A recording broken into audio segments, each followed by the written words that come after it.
यही तो हम कहते हैं कि सरकार को, देखिए हमने हमेशा सदन में भी कहा ये एक अलग तरह की समस्या है, लेकिन जो बुनियादी समस्या है, जो उनकी रोजी रोटी से या उनकी स्ट्रेंथ से जुड़ी हुई समस्या है, जैसे अभी आप देख रहे हैं बुनकर अभी लूम चल रहा है, अभी जैसे ही ये लाइट जाएगी फट से बंद हो जाएगा। एक तो विद्युत की सप्लाई प्रॉपर नहीं है, तो पहले तो प्रायोरिटी सेक्टर मान करके, प्राथमिकता वाला सेक्टर मान के इसको 24 घंटे लाइट सुनिश्चित की जाए। नंबर 2, इसको सब्सिडी पे लाइट दिया जाए।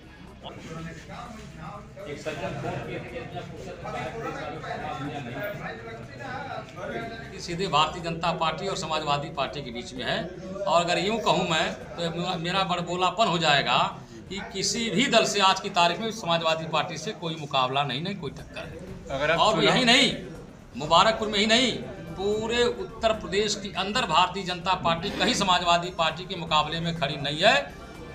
क्लीन स्वीप होने जा रहा है, समाजवादी पार्टी की सरकार बनने जा रही है। मैं एक अनुशासित सिपाही हूँ। पार्टी ने यहाँ एक प्रतीक मात्र में बना करके हमको यहाँ भेजा है। बाकी जो रोज़ चुनाव लड़ते थे जोगी जी, हर काम पब्लिक का करते थे, जो भी उसकी आवश्यकता है बुनियादी उसको करते थे। गरीबों के लिए उन्होंने अनाज की व्यवस्था किया, मरीजों के लिए स्वास्थ्य के लिए आयुष्मान कार्ड की व्यवस्था, लाइटिंग की व्यवस्था, आवास की व्यवस्था, किसानों के लिए सम्मान निधि, बुनकरों के लिए योजनाएं, छात्रों की छात्रवृत्ति से लेकर के नौजवानों की चिंता, स्किल इंडिया, तमाम योजनाएं हैं जो भारत सरकार, प्रदेश सरकार, डबल इंजन की सरकार चला रही है। और हम लोग चुनाव रोज लड़ते हैं।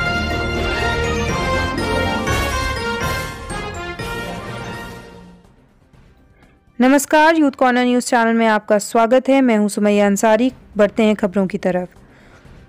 खबर आ रही है मुबारकपुर से। मुबारकपुर प्रत्याशियों के बोल। आजमगढ़ में मतदान अंतिम चरण यानी 7 मार्च को है।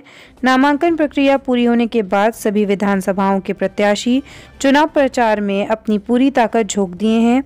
डोर टू डोर जनसंपर्क कर रहे हैं। घर घर जाकर मतदाताओं को अपने तरफ लुभाने की कोशिश कर रहे हैं।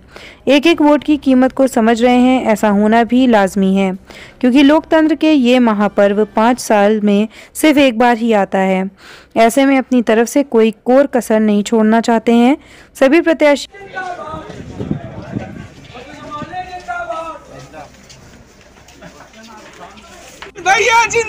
प्रत्याशी अपने अपने जीत का दावा कर रहे हैं।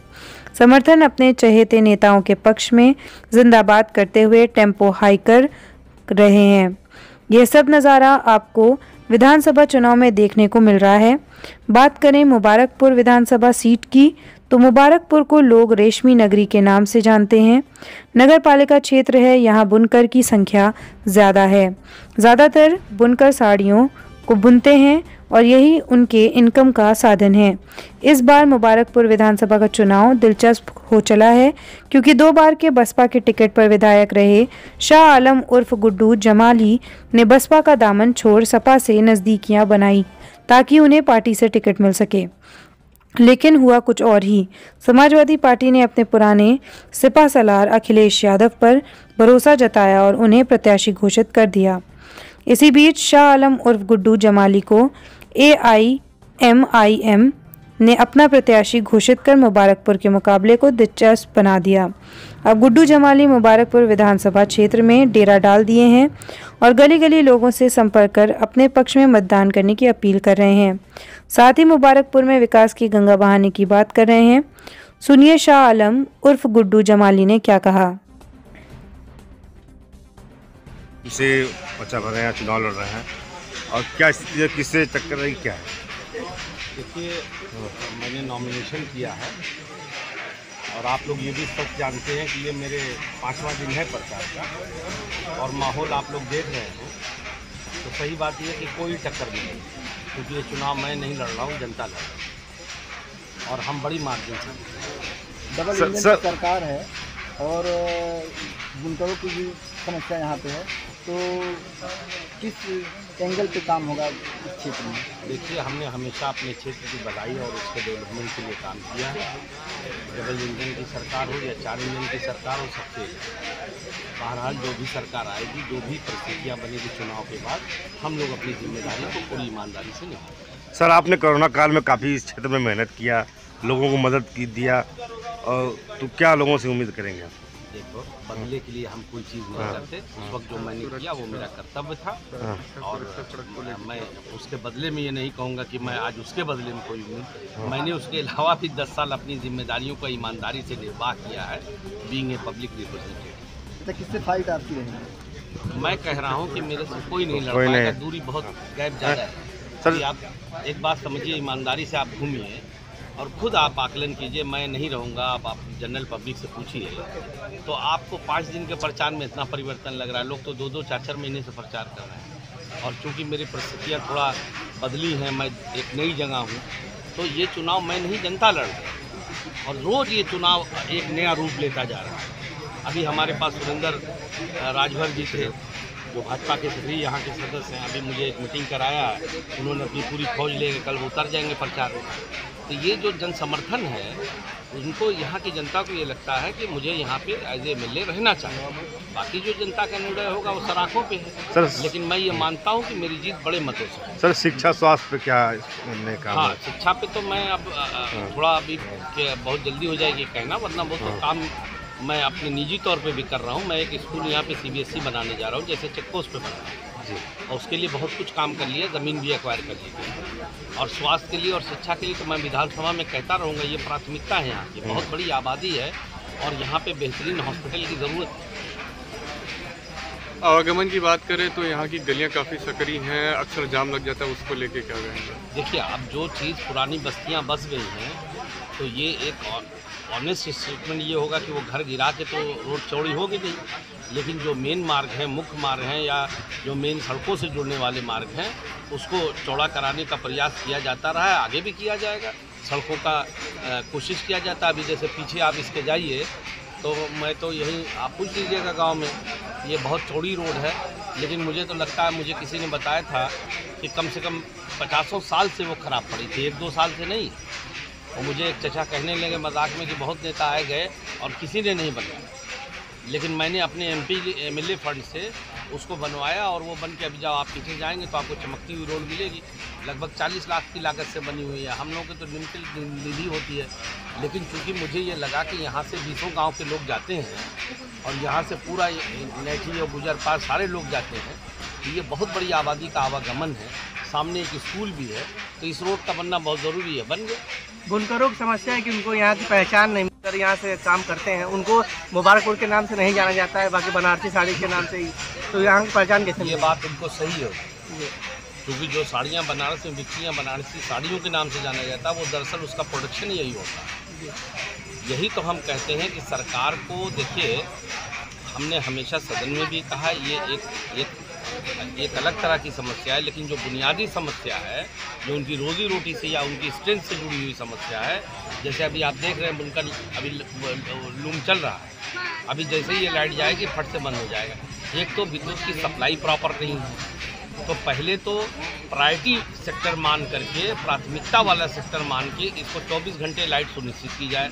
नंबर 2, इसको सब्सिडी पे लाइट दिया जाए, और सिर्फ लाइट सप्लाई पे कंसंट्रेशन ना हो, बल्कि रॉ मटेरियल कैसे सस्ते दामों पे प्रोवाइड किया जाए, कैसे इनके अपलिफ्टमेंट के लिए लखनऊ और दिल्ली तक में इनको जो है प्रमोट किया जाए। जैसे और सेक्टर तो सरकार प्रायोरिटी पे लेके करती है कि भाई इसको हमें बढ़ाना है, और ये सिर्फ मुबारकपुर की समस्या नहीं है, ये इंटायर यूपी की समस्या है। बुनकर को उसी श्रेणी में रखना पड़ेगा सरकार को। आज नहीं तो कल हम लोग रह गए तो ये उनको करना ही पड़ेगा। हम लोग मजबूर करेंगे, बार बार कहते रहें, फिर कहते रहेंगे कि इसको प्रायोरिटी सेक्टर में लाना पड़ेगा, इसको उसी तरह से लाना पड़ेगा जैसे आप हमारे किसान भाइयों को देते हैं, या उन सेक्टर्स में लाना पड़ेगा जो आपके प्रायोरिटी सेक्टर है। धन्यवाद। मुबारकपुर प्रत्याशियों के बोल। तो वही समाजवादी पार्टी के प्रत्याशी अखिलेश यादव भी जनसंपर्क अभियान को तेज कर अपने लोगों के बीच मिल रहे हैं। अखिलेश यादव अपने जीत का दावा कर रहे हैं, लड़ाई सिर्फ भाजपा से मान रहे हैं और मुबारकपुर की जनता के साथ हमेशा सुख दुख में खड़े रहते हुए क्षेत्र के विकास की बात कर रहे हैं। जैसा कि समाजवादी पार्टी द्वारा आपको तीसरी बार जो है टिकट दिया गया है, और इस बार जो है आपका जो क्षेत्र में लोकप्रियता, बढ़ती हुई लोकप्रियता देखी गई। लेकिन अचानक MIM ने मुस्लिम कार्ड खेलते हुए एक मुस्लिम को जो यहाँ से टिकट दे दिया गया, इस पर क्या कहें? लोकप्रियता और चुनाव जीतना दोनों अलग अलग बातें हैं। मैं लोकप्रिय तब भी था जब चुनाव हारा था, और एक जनसेवक के रूप में आज भी मेरी पहचान है जब मैं चुनाव लड़ रहा हूँ। लेकिन जो आप लोगों के दिमाग में यह बात बनी हुई है कि MIM द्वारा मुस्लिम कार्ड खेला गया है, तो ऐसी बात नहीं है। विधायक जी ने यह कार्ड खेला है कि आज MIM का उनको सहारा लेना पड़ रहा है। पिछले विधायक की जो यहाँ पे काम की बात करें तो लोगों में जो है देखा गया है कि उन्होंने विकास का बहुत काम किया। कोरोना काल में जो है अपने पास से बहुत सारे ऑक्सीजन सिलेंडर वगैरह यहाँ के स्थानीय लोगों को दिया। तो उसको लेकर के उनकी जो लोकप्रियता की बात करें तो लोकप्रियता बढ़ी है, यहाँ के लोगों का कहना है। लेकिन इस बार जो है क्या पार्टी छोड़कर, बसपा छोड़कर समाजवादी पार्टी में गए, फिर समाजवादी पार्टी छोड़कर MIM में गए, तो इस पर क्या? ये जितने भी सवाल आपने पूछा, ये सारे सवाल विधायक जी से संबंधित थे, तो बेहतर होता कि उनसे आप ये सवाल करते। जहाँ तक महामारी का सवाल है, महामारी में जितने लोग भी, जो भी सामाजिक और पॉलिटिकल राजनीतिक लोग थे, जितनी जिसकी सामर्थ्य थी, सबने प्रवासी भारतीयों की और अपने क्षेत्र की जनता की सेवाएं की। रह गया कि कोई इसको पॉलिटिकल इशू बनाता है, कोई इसको नहीं बनाता है। हमारा मत ये है, हमारे समाजवादी पार्टी के भी बहुत सारे कार्यकर्ताओं ने, नेताओं ने, और हमारी यहाँ की इकाई ने भी गरीबों की बड़ी मदद किया, मरीजों की मदद किया, प्रवासी भारतीयों की मदद किया। लेकिन हम इसको चुनाव में बयान नहीं कर सकते, ये अपना अपना मैटर है। बेहतर है कि आप विधायक जी से उनके बारे में पूछिए, इसलिए कि वो अपने बारे में बेहतर बताते भी हैं। क्षेत्र में टक्कर किससे मांगते हैं? अब आप लोग घूम रहे हैं, टक्कर खोजिए। जो टक्कर आप समझ रहे हैं वो टक्कर यहाँ होने नहीं जा रही है। टक्कर सीधी सीधी भारतीय जनता पार्टी और समाजवादी पार्टी के बीच में है। और अगर यूँ कहूँ मैं तो मेरा बड़बोलापन हो जाएगा कि किसी भी दल से आज की तारीख में समाजवादी पार्टी से कोई मुकाबला नहीं, कोई टक्कर है। अगर और यही नहीं, मुबारकपुर में ही नहीं, पूरे उत्तर प्रदेश के अंदर भारतीय जनता पार्टी कहीं समाजवादी पार्टी के मुकाबले में खड़ी नहीं है। क्लीन स्वीप होने जा रहा है, समाजवादी पार्टी की सरकार बनने जा रही है। सगड़ी से तैयारी कर रहे थे, उनको मुबारकपुर में भारतीय जनता पार्टी के कैंडिडेट को टिकट देगी, इस पर क्या कहना चाहिए? काफी विरोध क्षेत्र में, अभी विरोध की जगह जगह विरोध। ये तो आप भारतीय जनता पार्टी वालों से पूछे तो अच्छा लगेगा। डायरेक्ट आप भारतीय जनता पार्टी के पास, क्षेत्र में काफी विरोध, भारतीय जनता पार्टी के पास समाजवादी पार्टी के मुकाबले में उम्मीदवारों का इतना अभाव है कि जो लोग लगातार किसी क्षेत्र में कभी आना जाना नहीं हुआ, जिनकी कोई जान पहचान उस क्षेत्र में नहीं, उसको आज लोग कैंडिडेट बना के भेज रहे हैं। तो ये तो भारतीय जनता पार्टी का 5 साल का सरकार चलाने के बावजूद उम्मीदवार न पाने की अभाव है, उनकी कमजोरी है। अगर आप चुनाव जीतते हैं तो जनता के लिए सबसे पहली प्राथमिकता आपकी क्या होगी? हमारी पहली प्राथमिकता होगी, जैसा कि राष्ट्रीय अध्यक्ष जी ने कहा, कि सारे सवालात के ऊपर समाज के अंदर एकता कायम होनी चाहिए, भाईचारा बना रहना चाहिए। हमारा क्षेत्र, इसकी जो संरचना है, हिंदू मुसलमान सब लोग यहाँ रहते हैं और बड़े प्रेम मोहब्बत से रहते हैं। भारतीय जनता पार्टी ने इस प्रदेश का सत्यानाश कर दिया। पूरे 5 साल तक लगातार सिर्फ हिंदू मुस्लिम छोटा बड़ा करके फिरका परिस्थिति का ऐसा जहर बोया है कि हर आदमी एक दूसरे को शक की नज़र से दिखता है। समाजवादी पार्टी की सरकार बनने के बाद पहले मेरी प्राथमिकता होगी, कम से कम मुबारकपुर के लोग एक दूसरे पर यकीन करें, विश्वास करें और प्रेम सद्भाव से रहें। सारे कार्यकर्ताओं ने, नेताओं ने और हमारी यहाँ की इकाई ने भी गरीबों की बड़ी मदद किया, मरीजों की मदद किया, प्रवासी भारतीयों की मदद किया। लेकिन हम इसको चुनाव में बयान नहीं कर सकते, ये अपना अपना मैटर है। बेहतर है कि आप विधायक जी से उनके बारे में पूछिए, इसलिए कि वो अपने बारे में बेहतर बताते भी हैं। क्षेत्र में आप जा रहे हैं, लोगों में कैसा समर्थन मिल रहा है? हम तो देखिए, आज 15 साल से या 10 साल से चुनाव हारना अलग बात है, लेकिन एक जनसेवक के रूप में इस क्षेत्र में रहने का काम हम ही तो करते हैं। आज लोगों ने मान लिया है कि यह व्यक्ति हमारे स्थानीय रहने वाला है और समाजवादी पार्टी के कार्यकर्ता के रूप में लगातार जनता में बने रहने वाला है। चाहे किसी के घर मैयत मिट्टी हो, शादी ब्याह का हो, या खुशी और गम का हो, या कहीं जन समस्याओं को लेकर संघर्ष करने का हो, बिजली, पानी, सड़क, शिक्षा को लेकर के प्रशासन के खिलाफ बिगुल बजाने का हो, तो ये काम तो सारे के सारे काम एक कार्यकर्ता के रूप में, पॉलिटिकल वर्कर के रूप में मैं ही करता हूँ। तो आज इस बात को लोगों ने महसूस किया है कि उत्तर प्रदेश के अंदर अगर समाजवादी पार्टी की सरकार बन रही है तो उस समाजवादी पार्टी की सरकार में मुबारकपुर से समाजवादी पार्टी का विधायक होना चाहिए। इस बात को लोग महसूस कर रहे हैं और मुझे भारी समर्थन मिल रहा है। मुझे पूरी उम्मीद है मुबारकपुर विधानसभा क्षेत्र के सम्मानित मतदाताओं से कि लोग मेरे हक में फैसला करेंगे। सर, जहाँ तक मुबारकपुर साड़ी प्रसिद्ध है यहाँ पे, लेकिन यहाँ का नाम नहीं मिल रहा, बनारसी साड़ी के नाम पे लोग जानते हैं, उसके लिए आप क्या करेंगे? जिसे जीतने के बाद क्या है? मुबारकपुर का बनारसी साड़ी का उद्योग बड़ा पुराना है और इतना पुराना है कि आज डिजिटल या और आवागमन की सुविधा होने के बावजूद बनारस दूर लगता है। और ये सुविधाएं तब नहीं थी, लेकिन कारोबारी लिहाज से बनारस का, मुबारकपुर के लोगों का इतना लगाव और जुड़ाव था कि बनारस नज़दीक लगता था। एक अब यह बात थी कि हमारा कस्बा छोटा था, बनारस के लोगों ने हमारे उत्पादन के नाम पर अपना नाम लिख दिया, तो बनती थी साड़ी बनारस या मुबारकपुर में, नाम हो गया बनारस का। लेकिन हमको इस बात का कभी मलाल नहीं रहा। हमारी पहचान मुबारकपुर की सिर्फ बनारसी साड़ी में नहीं, तमाम हलकों में है। शिक्षा के क्षेत्र में है, मदरसा कायम करने के क्षेत्र में है, गरीबों की मदद करने के क्षेत्र में है, कौमी एकजहती, समाजी एकजहती कायम करने के क्षेत्र में है। तो मुबारकपुर का नाम कहीं कम नहीं है। मुबारकपुर के लोग बहुत सम्मानित हैं, बड़े समझदार हैं, बहुत इनका नाम है, पूरी दुनिया में नाम है। कुछ ऐसे ही नज़ारा भारतीय जनता पार्टी के प्रत्याशी अरविंद जायसवाल के साथ भी देखने को मिल रहा है।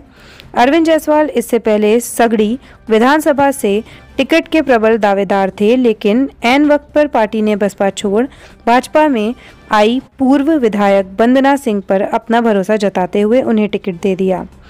विरोध के स्वर मुखर होने लगे तो अरविंद जायसवाल को मुबारकपुर सीट से प्रत्याशी घोषित कर दिया। इनको लेकर भी क्षेत्र के पार्टी कार्यकर्ताओं में रोष देखने को मिला। जगह जगह विरोध प्रदर्शन का दौर चलता रहा। अरविंद जायसवाल अपने समर्थकों के साथ इन दिनों मुबारकपुर क्षेत्र में जनसंपर्क में जुटे हुए हैं।